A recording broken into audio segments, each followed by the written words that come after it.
ಸರಪಾಡಿ ಶರಬೇಶ್ವರ ದೇವಸ್ಥಾನ ಸುಮಾರು 800 ವರ್ಷಗಳ ಇತಿಹಾಸ ಉಳ್ಳಂಥದ್ದು. ಇದರ ಜೀರ್ಣೋದ್ಧಾರ ಈ ಹಿಂದೆ ಕೂಡ ನಡೆದಿಲ್ಲ.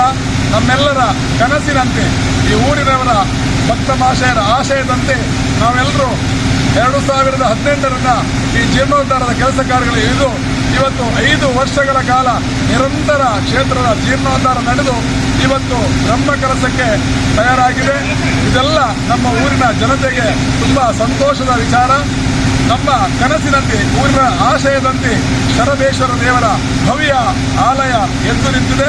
ಬರುವ 19ರಿಂದ 25ರವರೆಗೆ ನಮ್ಮ ಕ್ಷೇತ್ರದ ಬ್ರಹ್ಮ ಕಲಶೋತ್ಸವ ನಡೆಯಲಿದೆ.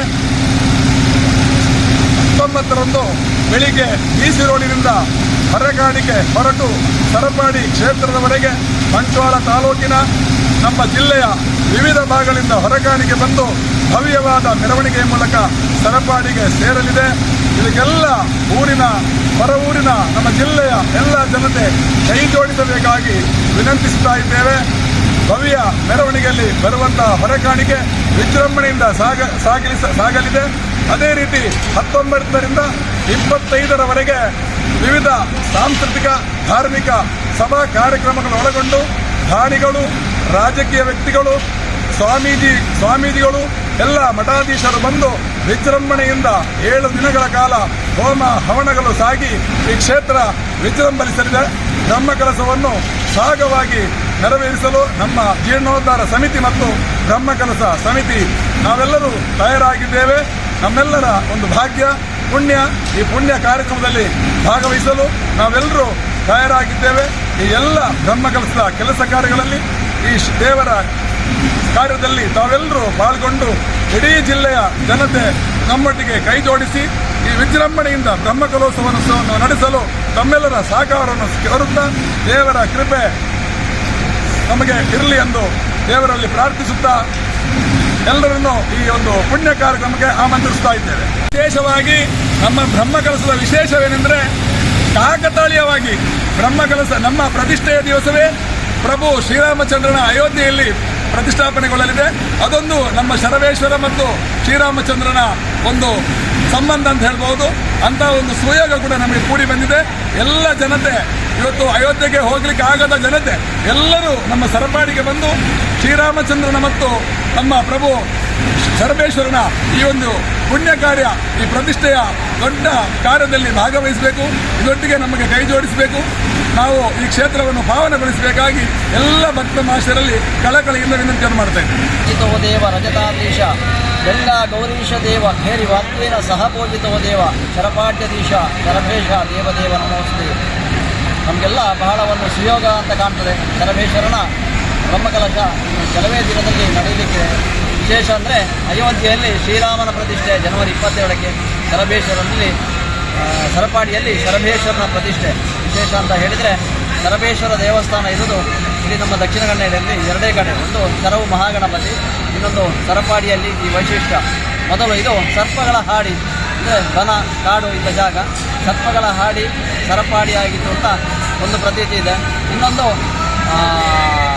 ಶರಭಂಗ ಮುನಿಯು ಪ್ರತಿಷ್ಠಾಪಿಸಿದಂಥ ಲಿಂಗ. ಶರಭಂಗ ಮುನಿಯು ಈ ಕಾಡಿನಲ್ಲಿ ತಪ ಮಾಡುವಾಗ ಶಿವಲಿಂಗ ಪ್ರತ್ಯಕ್ಷ ಆಗಿ ವಿಶೇಷವಾಗಿ ಈ ಸಾನ್ನಿಧ್ಯದಲ್ಲಿ ಶಿವಲಿಂಗವನ್ನು ಪ್ರತಿಷ್ಠಾಪಿಸಿದರು. ವಿಜಯನಗರ ಸಾಮ್ರಾಜ್ಯದಲ್ಲಿ ಕೆಳದಿ ಸಂಸ್ಥಾನದಲ್ಲಿ ವಿಶೇಷವಾಗಿ ಶರಬೇಶ್ವರನ ಪ್ರತಿಷ್ಠೆಯ ಉಲ್ಲೇಖ ನಮ್ಮ ಓಲೆಗರಿಯಲ್ಲಿ ಈಗಲೂ ಇದೆ. ಇದನ್ನು ನಾವೆಲ್ಲರೂ ತಿಳ್ಕೊಂಡಂಥ ವಿಚಾರ. ವಿಶೇಷವಾಗಿ ಇನ್ನೊಂದೇನೆಂದರೆ, ನೇತ್ರಾವತಿ ನದಿ ತಟದಲ್ಲಿ ಶರಬೇಶ್ವರ ಇರುವಂಥದ್ದು ಬಹಳ ವಿಶೇಷ.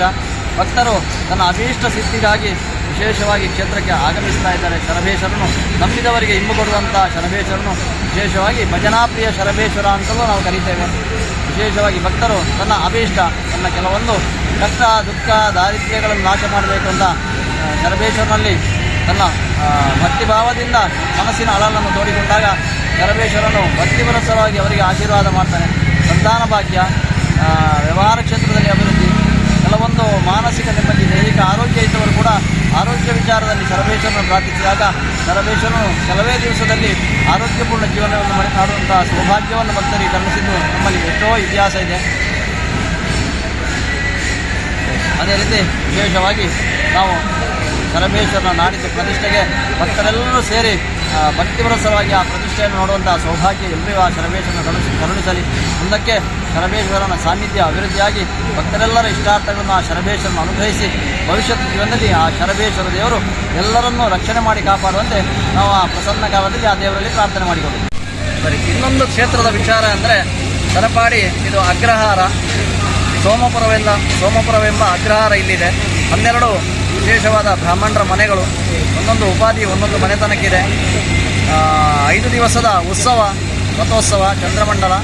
ಈ ಉತ್ಸವ ಸಮಯದಲ್ಲಿ ವಿಶೇಷವಾಗಿ ಕ್ಷೇತ್ರದ ದೈವಗಳು, ಪ್ರಧಾನ ದೈವ ರಕ್ತೇಶ್ವರಿ, ಕೋಡಿಕಲ್ಲುರ್ಟಿ, ಪಂಜುರ್ಲಿ, ಇಷ್ಟದೇವತಾ ದೈವಗಳು ವಿಶೇಷವಾಗಿ ಕ್ಷೇತ್ರದ ದೇವರೊಟ್ಟಿಗೆ ಭೇಟಿ, ಬಹಳ ಚಂದದ ಭೇಟಿ ಕೂಡ ನೋಡುವ ಅವಕಾಶ ಭಕ್ತರಿಗಿದೆ. ಅಗ್ರಹಾರದಲ್ಲಿ ವಿಶೇಷವಾಗಿ ಸುತ್ತು ಬರುವಂಥ ವ್ಯವಸ್ಥೆ, ರಾಜಾಂಗಣದಲ್ಲಿ ನಮ್ಮ ರಥೋತ್ಸವವನ್ನು ನೋಡುವಂಥ ಸೌಭಾಗ್ಯ ಅದು ಬಹಳ ಚಂದವೇ ಸರಿ.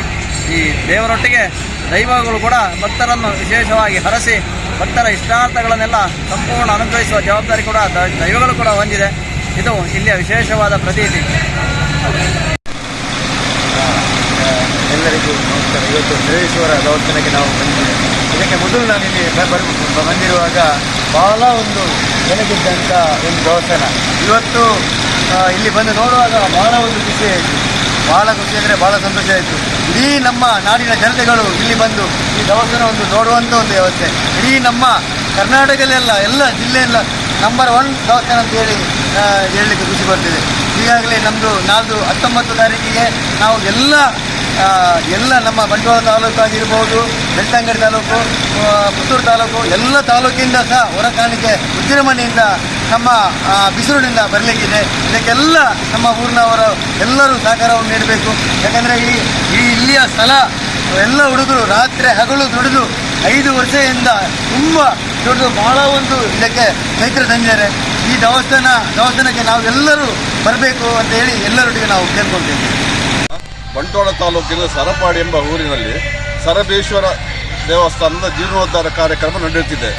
ಸುಮಾರು 5 ವರ್ಷದಿಂದ ಈ ದೇವಸ್ಥಾನದ ಜೀರ್ಣೋದ್ಧಾರ ಕಾರ್ಯಕ್ರಮ ಆಗ್ತಾ ಇತ್ತು. ಈ ಕ್ಷೇತ್ರವು ದಕ್ಷಿಣದಲ್ಲಿ ನೇತ್ರಾವತಿ ನದಿ, ಉತ್ತರದಲ್ಲಿ ರಕ್ತೇಶ್ವರ ಬೆಟ್ಟ, ಸುತ್ತಮುತ್ತ ಕೃಷಿ ಪ್ರಧಾನವಾದ ಭೂಮಿ. ಇಂಥ ಈ ಪವಿತ್ರ ಕ್ಷೇತ್ರದಲ್ಲಿ ಈ ದೇವಸ್ಥಾನದ ಜೀರ್ಣೋದ್ಧಾರ ಆಗ್ತಾ ಇತ್ತು. ಮೊದಲು ರಸ್ತೆ ಸೌಕರ್ಯ ಇಲ್ಲದ ಸಂದರ್ಭದಲ್ಲಿ ಮಂಗಳೂರಿಂದ ಘಟ್ಟದ ಪ್ರದೇಶಕ್ಕೆ ವ್ಯವಹಾರಕ್ಕಾಗಿ ಕುದುರೆ ಬಂಡಿಯಲ್ಲಿ ಬಂಡಿ ರಸ್ತೆ ಇತ್ತು. ಈಗ ಕಾಲಕ್ರಮೇಣ ರಸ್ತೆ ಆಗಿದೆ.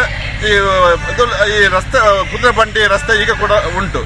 ಇಲ್ಲಿ ಕೆಳದಿ ರಾಜರು ಸ್ಥಾಪಿಸಿದಂಥ ದೇವಸ್ಥಾನ. ನಂತರ ಕಾಲಕ್ರಮೇಣ ನಮ್ಮ ಕುಂದಾಪುರದವರು ಈ ದೇವಸ್ಥಾನದ ಸ್ಥಾಪನೆ ಮಾಡಿ ಪೂಜಿಸಿಕೊಂಡು ಆಡಳಿತ ವ್ಯವಸ್ಥೆ ನೋಡಿಕೊಂಡು ಬರ್ತಿದ್ದರು. ಇಲ್ಲಿ ಅಜೀರ್ಣ ದೇವಸ್ಥಾನವನ್ನು ನಾವು ಜೀರ್ಣೋದ್ಧಾರ ಮಾಡಿ ಈಗ ಬ್ರಹ್ಮಕಲಶಕ್ಕೆ ರೆಡಿಯಾಗಿದ್ದೇವೆ. ಇದೇ ಜನವರಿ 19ರಿಂದ 25ರ ತನಕ ವಿಭ್ರಂಜನೆಯಿಂದ ಬ್ರಹ್ಮಕಲಶೋತ್ಸವ ಜರುಗಲಿದೆ. ಭಕ್ತಾಭಿಮಾನಿಗಳು ಬಂದು ದೇವರ ಈ ಬ್ರಹ್ಮಕಲಶೋತ್ಸವದಲ್ಲಿ ಭಾಗಿಯಾಗಿ ದೇವರ ಪೂಜಾ ಕಾರ್ಯದಲ್ಲಿ ಭಾಗಿಯಾಗಬೇಕೆಂದು ನಾವು ವಿನಂತಿಸುತ್ತೇವೆ.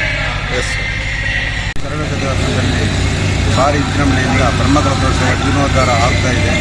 ಇದಕ್ಕೆ ನಮ್ಮ ದೇವಸ್ಥಾನದ ಜೀರ್ಣೋದ್ಧಾರ ಸಮಿತಿಯಾದಂತಹ ಸಂಚಾಲಕರಾದಂತಹ ಜಗನ್ನಾಥ್ ಚೌಟರು ಮತ್ತು ಗೌರವ ಅಧ್ಯಕ್ಷರಾದಂತಹ ಮೋಹನ್ ಅವರು ಮತ್ತು MS ಶೆಟ್ಟಿ ಜೀರ್ಣೋದ್ಧಾರದ ಅಧ್ಯಕ್ಷರಾದ ಇವರು ಮತ್ತು ಬ್ರಹ್ಮಕಲಶೋತ್ಸವಕ್ಕೆ ಎಲ್ಲ ಊರು ಸೇರಿ ಒಂದು ಉತ್ಸವದ ರೀತಿಯಲ್ಲಿ ಈಗ ಎಲ್ಲ ಸಿದ್ಧತೆಯನ್ನು ಮಾಡಿಕೊಂಡು ಬರುವಂತಹ ಯೋಗಭಾಗ್ಯವನ್ನು ನಮಗೆ ನೋಡಲು ಶ್ರೀ ಶರಬೇಶ್ವರ ದೇವರು ನಮಗೆ ಕರುಣಿಸಿದ್ದಾರೆ.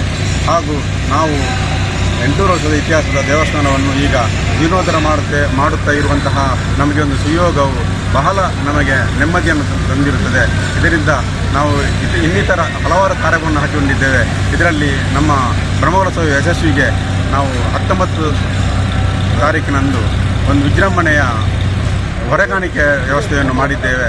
ಇದಕ್ಕೆ ಎಲ್ಲ ಊರಿಗೆ ಎಲ್ಲ ಸಂಘ ಸಂಸ್ಥೆಗಳಿಗೆ ನಾವು ಹೋಗಿ ಭೇಟಿ ನೀಡಿ ಅವರ ಸಲಹೆ ಸೂಚನೆಗಳಂತೆ ಅವರಿಗೆ ಮನವರಿಕೆ ಮಾಡಿ ಒಂದು ಹೊರೆಕಾಣಿಕೆಯು ಯಶಸ್ವಿಯಾಗಿ ಆಗಬೇಕೆಂದು ಎಲ್ಲ ಭಕ್ತರಲ್ಲಿ ವಿನಂತಿಸುತ್ತಾ ಹಾಗೂ ಎಲ್ಲ ಭಕ್ತರು ದೇವಸ್ಥಾನದ ಬ್ರಹ್ಮಕಲಶೋತ್ಸವ ಸಂದರ್ಭದಲ್ಲಿ ಎಲ್ಲರೂ ಪಾಲ್ಗೊಂಡು ಅವರವರ ಇಷ್ಟಾರ್ಥವನ್ನು ಸಿದ್ಧಿಸಲು ಶ್ರೀ ಸರ್ವೇಶ್ವರರು ಅನುಗ್ರಹಿಸಲೆಂದು ಪ್ರಾರ್ಥಿಸುತ್ತಾ ನಾನು ಎಲ್ಲರಿಗೂ ವಂದಿಸುತ್ತಾ ಎಲ್ಲರನ್ನು ಆಮಂತ್ರಿಸುತ್ತಾ ಈ ಮಾತನ್ನು ತಿಳಿಸುತ್ತೇನೆ.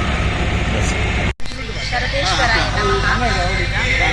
ಶ್ರೀ ಶರಬೇಶ್ವರ ಕ್ಷೇತ್ರದಲ್ಲಿ ಪ್ರತಿ ಸೋಮವಾರ ಬಹಳ ವಿಜೃಂಭಣೆಯಿಂದ ಭಕ್ತಿಯುತವಾಗಿ ಭಜನೆ ಪ್ರಿಯ ಶರಬೇಶ್ವರ ದೇವರಿಗೆ ಭಜನೆ ಸೇವೆ ನಡೆಯುತ್ತಾ ಬಂದಿರುವುದು ಎಲ್ಲರಿಗೂ ಗೊತ್ತಿರುವಂತಹ ವಿಚಾರ. ಅದೇ ರೀತಿ ಬ್ರಹ್ಮಕಲಶದ ಪೂರ್ವ ತಯಾರಿಯ ಒಂದು ಸುಸಂದರ್ಭದಲ್ಲಿ 48 ದಿನಗಳ ಒಂದು ಸಂಧ್ಯಾ ಭಜನೆಯು ಕ್ಷೇತ್ರದಲ್ಲಿ ನಡೆಯುತ್ತಾ ಇದ್ದು ಇವತ್ತು 45ನೇ ದಿನ ದೇವರಿಗೆ ಸಂಧ್ಯಾ ಭಜನೆಯನ್ನು ಅರ್ಪಿಸುತ್ತಾ ಇದ್ದೇವೆ. ಈ ದಿನ 45 ದಿನ ಪ್ರಾರಂಭ ಆಗುವ ಇನ್ನು ಕೇವಲ 3 ದಿನ ಇರುವುದು. ಮಂಗಳವಾರದಂದು ಭಜನೆಯು ಸಂಧ್ಯಾ ಭಜನೆ ಕೊನೆಗೊಳ್ಳುತ್ತದೆ. 16 ತಾರೀಕಿಗೆ ಸಂಧ್ಯಾ ಭಜನೆ ಕೊನೆಗೊಂಡು ಆ ಒಂದು ಸಂಧ್ಯಾ ಭಜನೆಗೆ ಎಲ್ಲರೂ ಆಗಮಿಸಿ ಕ್ಷೇತ್ರದ ಭಕ್ತರು ಶ್ರೀ ಶರಬೇಶ್ವರ ದೇವರ ಪ್ರಸಾದವನ್ನು ಸ್ವೀಕರಿಸಬೇಕಾಗಿ ತಮ್ಮೆಲ್ಲರಲ್ಲಿ ನಾನು ವಿನಂತಿಸುತ್ತಿದ್ದೇನೆ. ಹಾಗೂ ಹೊರೆ ಕಾಣಿಕೆ ಹಾಗೂ ಬ್ರಹ್ಮಕಲಶೋತ್ಸವಕ್ಕೂ ಕೂಡ ತಾವೆಲ್ಲರೂ ಆಗಮಿಸಿ ಶ್ರೀ ದೇವರ ಕೃಪೆಗೆ ಪಾತ್ರರಾಗಬೇಕಾಗಿ ನಾವು ಎಲ್ಲರ ಪರವಾಗಿ ಆತ್ಮೀಯವಾಗಿ ನಿಮ್ಮಲ್ಲಿ ವಿನಂತಿಸುತ್ತೇವೆ.